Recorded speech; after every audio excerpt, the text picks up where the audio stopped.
हटरी क्या होती है? अब जिन लोगों ने दर्शन किया होगा उनको पता होगा। ठाकुर जी, हटरी क्या होती है?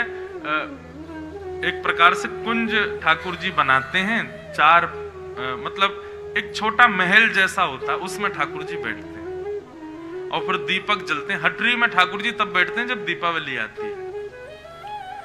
अच्छा, हटरी का एक इतना सुंदर भाव है। हटरी का मतलब क्या है पता है? ठाकुर जी अपनी दुकान खोल के बैठते हैं नंद भवन के बाहर। जैसे ही दीपावली आती है तो ठाकुर जी अपनी दुकान खोलते हैं, नंद बाबा पीछे बढ़ जाए, बाबा मुझ को दुकान बनवाओ। बोले काहे की दुकान? बोले कोई जलेबी बेच रहा है, कोई दिए बेच रहा है, कोई पटाखे बेच रहा है, कोई मिठाई बेच रहा है, मैं बेचूंगा। तो नंद बाबा बोले कहा बेचेगो? बोले जितना सामान है घर में सब बेच दूंगा। और ठाकुर जी पीछे पढ़ पढ़ के नंदरानी यशोदा से एक दुकान बनवाते हैं अपनी, और वह दुकान में पूरे नंद भवन की सामग्री लेके आ जावे। और बेचे कैसे? पैसा ना ले, वाक्य बदले स्नेह मांगे। जितने ब्रजवासी सामने से जामे सबन को रोक रोक कर ठाकुर जी सब बांट दें और बदले में कोई धन ना ले, केवल फ्री में मुफ्त की दुकान लगा में ठाकुर जी, वही को हटरी कहें। इतनी प्यारी लीला होती है ठाकुर जी की, मुफ्त की दुकान। और वहां भीड़ लगे महाराज, पूरे गोकुल के लोग सब आ जाएं, सब मांगवे के काजे ठाकुर जी सब लुटा दें, और नंद बाबा यशोदा भी लाला को खूब संग दें, सब सामग्री लुटा दें महाराज। तो दीपावली को सब लोग इंतजार करें कि भैया लाला की दुकान पे चलेंगे, क्यों? लाला सब मुफ्त में देगो। एक बार कावे हो, वहां और भी दुकानें लगती, सारे दुकानदार सब आए नंद बाबा के पास, बोले बाबा तुम हमारी जो है का रोजी रोटी पे जो है का ऐसे आप लोग आक्रमण कर दे हो। नंद बाबा बोले कहा भयो? बोले लाला जो है का फ्री की मुफ्त की दुकान लगा ले और सब लोग यहीं ते ले लेके जामे, हम लोगन तो कोई कुछ खरीदे ही ना, हमारे घर ही ना चले। नंद बाबा ने इस बार दीपावली पर लाल जी से मना कर दिया, बोले लाला अब के दुकान ना लगेगी। ठाकुर जी क्यों ना लगेगी? बोले वो दुकानदार सब कह रहे कि उनकी दुकान में कुछ बिके ही ना है, सब तोते ही लेके जामे, क्योंकि तुम मुफ्त में बांट दे। ठाकुर जी गए और जितने दुकान वाले एक उन सबन की सामग्री खरीद लाए और उन सबन को धन दिया है। बोले मैं बेच दूंगा, तुम लोग धन ले लो, लेकिन मेरी दुकान तो लगेगी। सो ये ठाकुर जी अपनी दुकान खोल के बैठते हैं हटरी, उसमें 7 तारीख को लाल जी विराजे, और फिर उसमें सुख देकर के ठाकुर जी सबको फिर वहीं चौसर खेलते हैं, आनंद करते हैं। तो इतना सुंदर उत्सव में आनंद आता है। ठाकुर जी चौसर खेले, एक पक्ष से किशोरी जी के एक भाव के व्यक्ति बैठे, एक तरफ से ठाकुर जी के, दोनों में चौसर हुई, किशोरी जी जीत गई उसमें। ठाकुर जी ने अपनी पीतांबरी दाव पे लगाई पहले, किशोरी जी जीत गई। फिर दोबारा में ठाकुर जी ने अपनी बंशी लगाई, किशोरी जी बोली या तो हम जीतेंगे, हार रही थी लेकिन छलबल करके जीत गई। बहुत सुंदर आनंद आया था उत्सव में। तो उत्सव करने हैं ना तो बंधुओं, पारंपरिक ढंग से ठाकुर जी के उत्सव करो, किसी का भी जन्मदिन हो आदि कुछ भी हो, फिर देखना आनंद किसे कहते हैं। नंद बाबा के यहां लाला को जन्म भयो, पर नंद बाबा ने सबसे पहले ब्राह्मणों को बुलाया और ब्राह्मणों ने आकर के मधुर स्वर में वाचयित्वा स्वस्तेनम जात कर्मात्मजस्य वै कारयामास विधिवत् पितृदेवार्चनं तथा। स्वस्ति वाचन किया सब ब्राह्मणों ने, वेद ध्वनि से ठाकुर जी का उत्सव प्रारंभ हुआ। सबसे पहले ब्राह्मणों ने वेद ध्वनि की, और उसके बाद ठाकुर जी ने सबको बधाई हो कह करके नंद बाबा ने सबको बधाई दी। सब ब्रजवासी गा रहे हैं, नाच रहे हैं, आनंद मना रहे हैं, सब आकर के लाला को आशीर्वाद दे रहे हैं। जुग जुग जीवेरी यशोदा मैया तेरो ललना, जुग जुग जीवेरी यशोदा मैया तेरो ललना, जुग जुग जीवेरी यशोदा मैया तेरो ललना, जुग जुग जीवेरी यशोदा मैया तेरो आज ये मंच पे इतने सारे गोपाल जी बैठे हैं, इन सबन की मैया सजा सजा के इनको यहाँ बैठा गई हैं, तो इन्हीं की सबरी मैयान को हम लोग कह रहे हैं, हे जुग जुग जीवेरी यशोदा मैया तेरो ललना। जुग जुग जीवेरी यशोदा मैया तेरो नरत। अरे हाँ तेरो ललना नंद रानी तेरो ललना, तेरो ललना नंद रानी तेरो ललना, तेरो ललना महारानी तेरो ललना, तेरो ललना महारानी तेरो ललना। जुग जुग जीवेरी यशोदा मैया तेरो ललना, जुग जीवेरी यशोदा मैया तेरो ललना। जुग जुग जीवेरी नंद रानी मैया तेरो ललना। जुग जुग जीवेरी यशोदा मैया तेरो ललना। बड़े भाग ते यशोदा मैया ऐसो सुत तिन जायो, बड़े भाग ते यशोदा मैया ऐसो सुत तेने जायो। बड़े भाग ते यशोदा मैया ऐसो सुत तिन जायो। बड़े भाग ते यशोदा मैया ऐसो सुत तेने कैसो सुत पूर्ण ब्रह्म जगत को स्वामी सो तिन गोद खिलायो, पूर्ण ब्रह्म जगत को स्वामी सो तेने गोद खिलायो। पूर्ण ब्रह्म जगत को स्वामी सो तिन गोद खिलायो। पूर्ण ब्रह्म जगत को स्वामी सो तेने गोद खिलायो। या तू मगवा दे झूलन तेरो ललना, या तू मगवा दे तेरो ललना।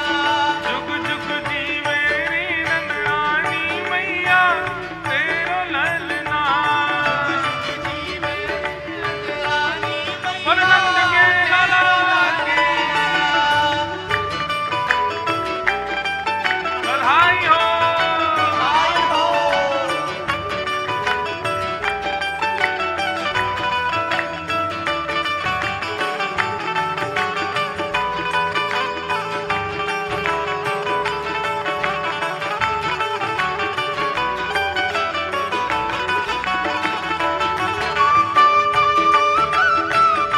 और नंद के लाला की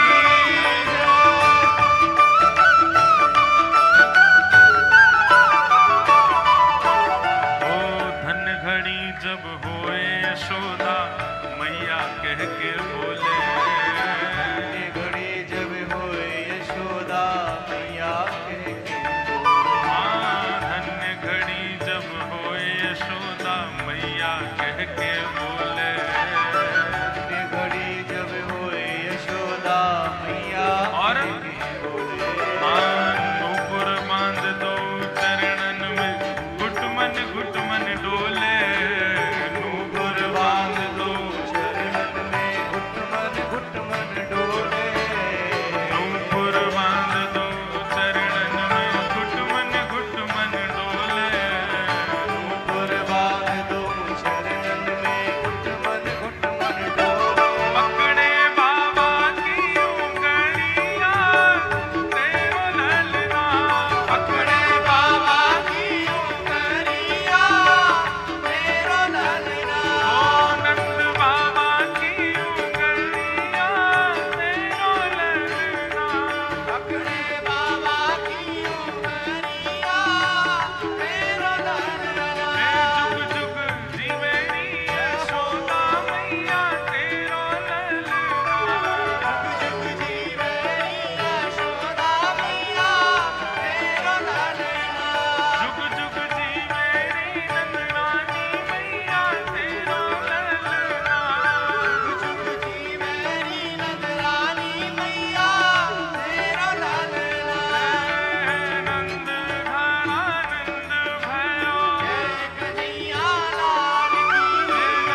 बधाई हो। महाराज, वृंदावन में जो उत्सव मना ठाकुर जी का, उसका 0.1% भी हम लोग नहीं मना सकते। ऐसा वर्णन किया गया है कि महाराज देखो, नृत्य अच्छा कब होता है, नाचना अच्छा कब होता है? या तो कोई सीख करके नृत्य करे, परंतु कई बार सीखे हुए लोगों का नृत्य भी कभी कभी फीका लगता उन लोगों के आगे जो बस आनंद उत्सुक होकर के बस नाचने लगते, ये भी विचार नहीं करते कौन क्या सोचेगा, बगल वाला क्या पूछेगा, ये लोग क्या देखेंगे। नहीं, इन सब का विचार ना करके बस नाचता है, उसका नृत्य श्रेष्ठ है। ब्रजवासियों की स्थिति ऐसी है।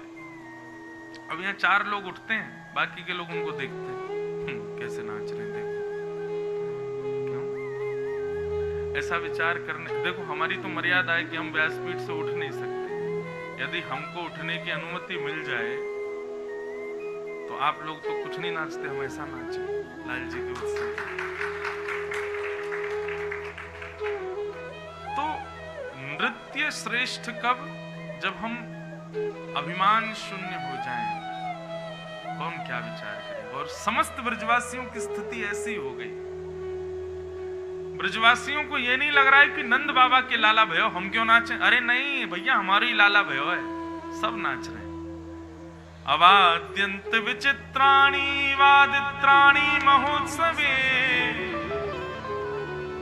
महाराज, इतना आनंद भर गया ब्रजवासियों में। कल मैं बता रहा था ना कि नंद बाबा अटारियों पर चढ़ के लुटावे और ब्रजवासी लूटे नहीं, ऐसे पकड़ करके पीछे लुटावे।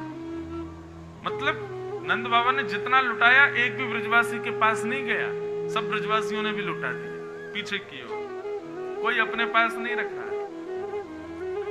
हमारी आपकी तरह नहीं दूसरे की भी छीन के भाग रहे, ये मुझे दे रहे थे महाराज, जितने ने बीच में हाथ लगा दिए। सब एक दूसरे को बांट रहे हैं। और स्थिति ये हो गई भैया, 6 महीना तक नंद बाबा लुटाते ही रहे, लुटाते ही रहे, लुटाते ही रहे। अब तो ऐसी स्थिति हो गई कि लोगों के घर भर गए, जेब भर गई, अलमारियां भर गई, जगह ही नहीं बची, कहां रखें सामान, इतना लुटा रहे नंद बाबा। तो जितना लुटा रहे थे नंद बाबा, वो सब वृंदावन की रज में ही मिल गया। मानो रजों ने लूटा हो, वृंदावन ने लूटा हो, ब्रजधाम ने लूटा हो। ठाकुर जी की बधाई। अद्भुत, वर्णन का विषय नहीं है। भगवान कृष्ण के जन्मोत्सव के उत्सव का वर्णन नहीं किया जा सकता है। जो वर्णन यहाँ पर किया गया है वो समझने का विषय ही नहीं, परे है, हमारी सोच से परे बात। अवाद्यंत्र विचित्राणि, इसके पीछे मैं कभी कभी उदाहरण देता हूं कि भैया उत्सव चल रहा है, वाद्य बज रहे हैं, वाद्यों की अवधि होती है, 2 घंटा बजेंगे, 4 घंटे बजेंगे, 10 घंटे बज जाएंगे, 1-2 दिन बज जाएंगे, लेकिन 6 महीना तक कौन सा वाद्य बजेगा? 6 महीने तक अनवरत दिन रात वाद्य बज रहे हैं। तो भैया वाद्य तो 2-4 दिन में सब खत्म हो गए, टूट टाट गए। उसके बाद क्या बज रहे हैं? बोले विचित्र विचित्र वाद्य बज रहे हैं, थाली बज रहे हैं, कांसे बज रहे हैं, ढोल वगैरह तो बचे नहीं, तो दीवारी पीट रहे हैं लोग, जमीन ही बजा रहे हैं, एक दूसरे की कमर पे तबला बजा रहे हैं, खोपड़ी पीट रहे हैं। इस प्रकार मुंह से विचित्र विचित्र आवाज निकाल रहे हैं। अवाद्यंत विचित्राणि वादित्राणि महोत्सव। बस उत्सव रुकना नहीं चाहिए। 4-4, 10-10 लोगों के झुंड बन गए और आपस में सब बैठ बैठ करके केवल बधाइयां गा रहे हैं, कान पे हाथ धर धर के, सब चारों ओर से घेर रखा है नंद भवन को। वो स्थिति विचार करते हैं, कभी सोचते हैं तो लगता है कैसी रही हो।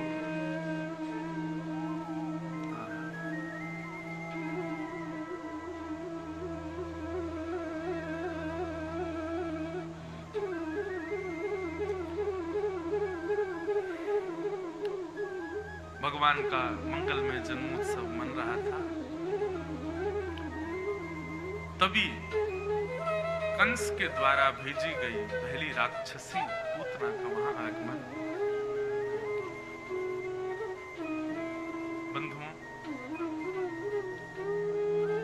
पूतना ने कंस को वचन दिया था कि मैं आपके शत्रु को मार दूंगा।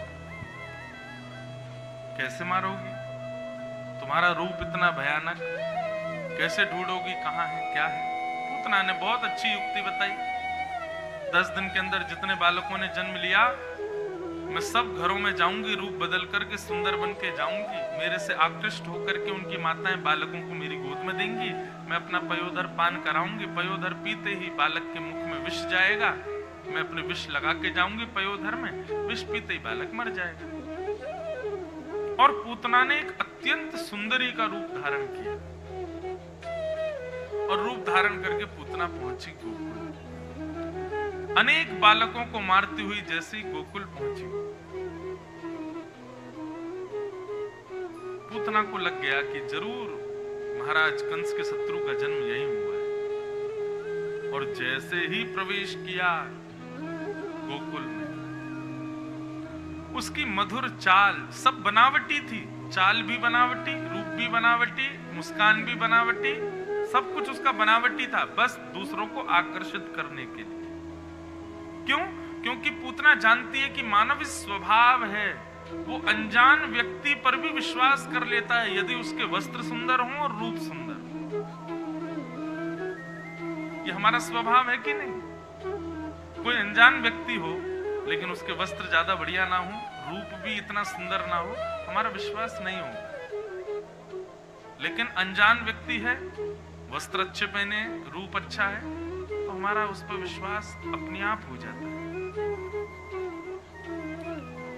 बुरा नहीं मानिएगा, पर बंबई अधिकतर पूतना की नगरी है। आप सब नहीं, पर यहां पर सब बनावटी रहते हैं, सबको लुभाने वाले, सबको अपनी ओर आकृष्ट करने वाले, आकर्षण करने वाले। उनका चेहरा बनावटी, वस्त्र बनावटी, हंसी बनावटी, बाल बनावटी, नाक बनावटी, आंख बनावटी, बोली बनावटी। आप लोगों की नहीं कह रहा, मैं उन लोगों की बात कर रहा हूं जो सबको और कौन आकर्षित करते हैं ये सब जानते हैं। कौन आकृष्ट करता है सबको पता है। एक ऐसी इंडस्ट्री है यहाँ पे जो सबको केवल अपनी अंदर से भयंकर टूटे हुए हैं, अंदर से रो रहे हैं, चीख रहे हैं, चिल्ला रहे हैं, लेकिन अपने रूप आवरण ऐसा बनाएंगे कि महाराज सामने वाला कहे ओहो यही है बस।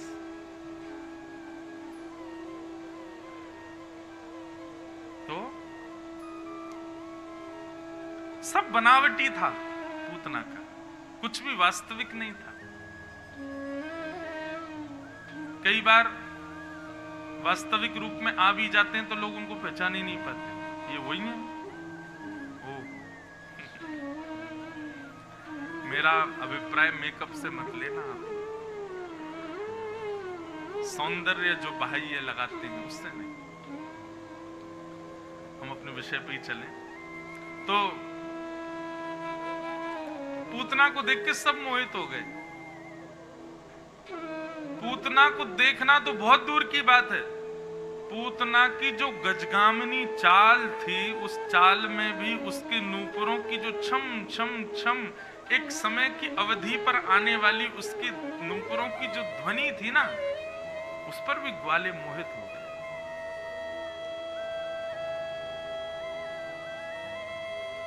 छम छम छम पायल की झनकार सुन रहे हैं, ग्वाल वाल सब गा रहे हैं, नंद घनानंद भयो जय कन्हैया लाल की। जैसी छम छम आवाज सुनी तो पीछे मुड़ करके ऐसे देखा, ऐसे देख करके जैसे सामने देखते तो स्तब्ध हो जाते और पीछे देखे फिर उसी को ही देखते। नूपुरों की ध्वनि देखो, गजगामिनी चाल देखो, इसकी मनोहर नेत्र देखो, नाक देखो, मुस्कान देखो, सब मोहित हो गए पूतना के ऊपर।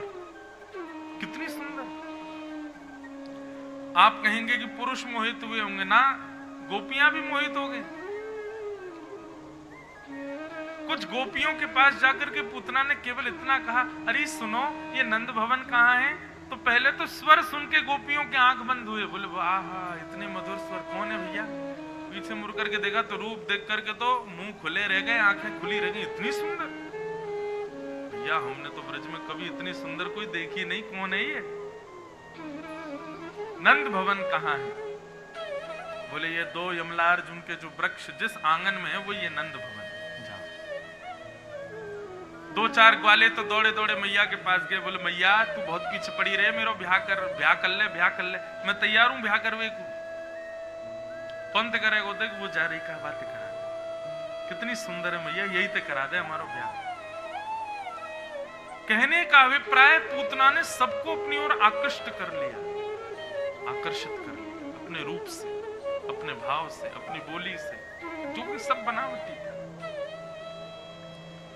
पूतना ने जैसे ही नंद भवन में प्रवेश किया, यशोदा मैया भी मोहित हो गई पूतना के ऊपर, इतनी सुंदर। अरे विधाता, मेरो लाला या तो कछु साल पहले ही जन्म ले ले तो, या ये कछु साल बाद जन्म लेती तो यही तो ब्याह कराती अपने लाला को, इतनी सुंदर बहू।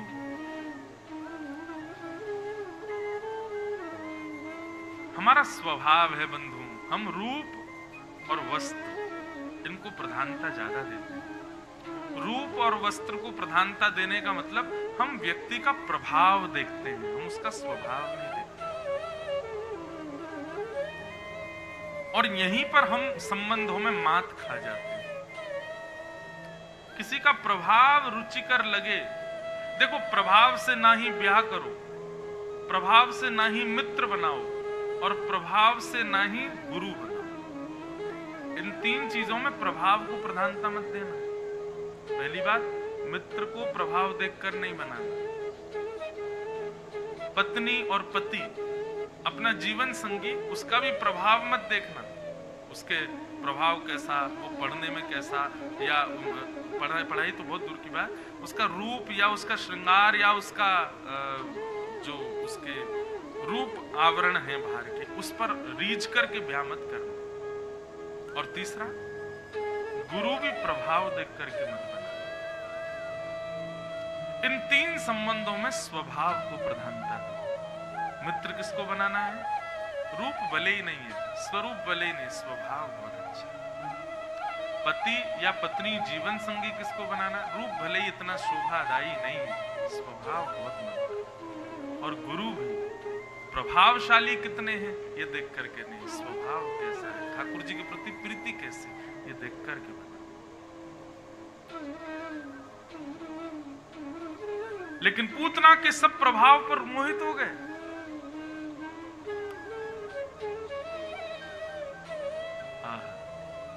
इतने में ही कुछ सखियां आई, आकर के नंदरानी को बोली कि चलो बाहर कुछ करना है, कोई पूजा करानी है लाला के लिए। तो यशोदा मैया बोली अब कैसे जाऊं, लाला तो भी सोयो है। पूतना बोली मुझे दे जाओ। और मैया को इतना विश्वास कि यशोदा मैया ने लाला को दे दिया और चली गई। अब देखो अब हुआ क्या, जिसके रूप पर, जिसकी चाल पर, जिसकी बोली पर, जिसके एक एक अंग पर सब मोहित हो गए, ठाकुर जी ने उसके गोद में जाके आंखें बंद कर ली। आंख तो बंद करी ऊपर से हाथ और रख लिए यूं।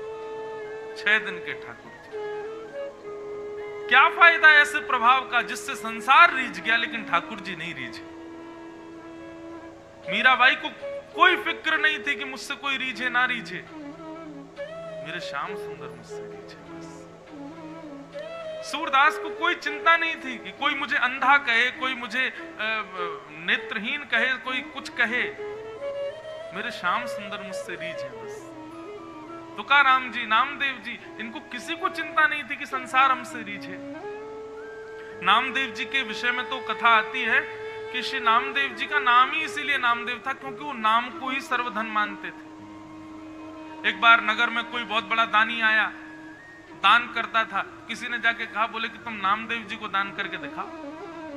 नामदेव जी को बुलाया तो नामदेव जी बोले भैया देखो, ना तो हम संत हैं ना हम ब्राह्मण हैं, हमको क्या दान दोगे। दानी व्यक्ति उसने कहा नहीं नहीं देना तो आपको ही, आप आओ। नामदेव जी पहुंच गए। नामदेव जी बोले शर्त हमारी ये रहेगी जो हम मांगेंगे वो देना पड़ेगा। बोले आप मांगो क्या चाहिए। नामदेव जी ने एक तुलसी पत्र पर रा लिखा, केवल रा, और उस तुलसी पत्र को तराजू के एक पल्ले में रखा। बोले इसके समान भार भर करके सोना चांदी जो तुम देना चाहो दे दो। पूरा राम नाम भी पूरा नहीं लिखा, रा लिखा केवल। दानी हंसने लगा, बोले आपको शर्म नहीं आ रही होगी मांगने में, मुझे देने में आ रही है। नहीं नहीं, पड़ला भारी हो जाएगा आपका, मैं लेके चला जाऊंगा। तो बेचारे ने मन में विचार किया कि अब रा अक्षर लिखा है तुलसी पत्र के ऊपर, तो 1 तोला 2-4 तोला सोना उसमें दूसरे पड़ले में रख दिया, परंतु भारी नहीं हुआ। थोड़ा और सामग्री मंगा करके रख दी, लेकिन भारी नहीं हुआ।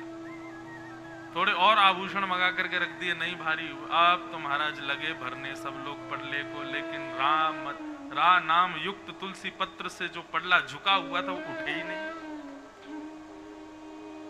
इतनी संपत्ति महाराज भर दी, राजा ने अपनी पूरी संपत्ति लगा दी, लेकिन उस रा अक्षर के समान संपत्ति नहीं हो पाई। अंत में ब्राह्मणों ने आकर के कहा, बोले राजन तुम समझ नहीं रहे हो, ये इनका भजन है एक पड़ले में, तुम एक काम करो, तुम बहुत भजनानंदी हो, तुमने असंख्य दान किया है, तुमसे बड़ा दानवीर पूरे सृष्टि में कोई नहीं है। आज तक तुमने जितने पुण्य किए हैं उन पुण्यों का बल हाथ में लेकर के जल वो छोड़ो, तब ये ऊपर उठेगा। राजा ने किया। महाराज अपने सारे समस्त जीवन के पुण्य का बल हाथ में लेकर के संकल्पित करके पड़ले पर छोड़ा, तब भी वो रा शब्द ऊपर नहीं। अंत तो गत्वा नामदेव जी के चरणों में गिर गया। बोले कैसे होगा ये? बोले राजन, भगवान नाम महिमा है। ठाकुर जी के नाम को तुम पूरी सृष्टि भी रख दोगे तो भी ये ऊपर नहीं। मैं तुमको यही बताना चाहता हूं, मुझे दान की आवश्यकता नहीं। क्यों? क्योंकि ये राम नाम मेरे पास है। मेरे पास में वो नाम विद्यमान है जिसके आगे तुम्हारा पूरा वैभव फीका पड़ जाएगा, उसकी तुलना नहीं कर पाएगा। तो मेरे पास तो ये है। अब तुमको भी यही कहना चाहता हूं, ये ज्यादा अपने धन प्रलोभ में मत रहो, सबको दान देते मत रहो। देना है तो सबको राम के नाम का दान करो, सबको कृष्ण नाम दान करो। तो ये भक्तजन, इनको फर्क नहीं पड़ता कि संसार में हमसे कोई रीझे नहीं रीझे, हमारे श्याम सुंदर रीझे बस। रूठे चाहे राजा वासे कछु न काजा, एक तू ही महाराजा और कौन पास जाएंगे। रूठे चाहे भाई वासे कछु न भलाई, एक तू ही है सहाई और कौन को सहाय। रूठे चाहे शत्रु और मित्र आठों याम, एक तेरे चरणन के नेह को निभाएंगे। जग सारा झूठा, एक तू ही है अनूठा। रूठ जाए चाहे सारा जग, पर तू ना रूठा चाहे। कोई भी रूठ